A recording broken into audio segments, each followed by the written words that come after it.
నమస్కారం ETV news కు స్వాగతం. ముందుగా ప్రధాన అంశాలు.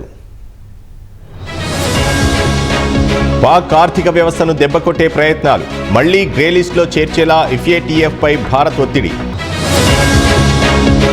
ఆపరేషన్ సింధూర్ తో ఉగ్రవాదానికి దీటైన జవాబు, భారత్ చర్యలను ప్రపంచం కొనియాడిందన్న అమిత్ షా. భారత్ గగనతలంలో పాక్ విమానాలపై నిషేధం, వచ్చే నెల 23 వరకు పొడిగించిన కేంద్రం. అండమాన్ నికోబార్ దీవుల్లో క్షిపణి పరీక్షలు, 2 రోజుల పాటు గగనతలం మూసివేత. గడ్చిరోలి జిల్లాలో ఎన్కౌంటర్, 4 నక్సల్స్ హతం.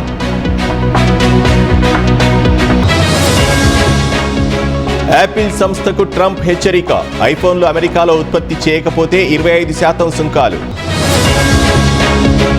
గాజాపై ఆగని ఇజ్రాయెల్ దాడులు, 60 మందికి పైగా మృతి. కేంద్రానికి ఆర్బీఐ శుభవార్త, 2,69,000 కోట్ల రికార్డు డివిడెండ్,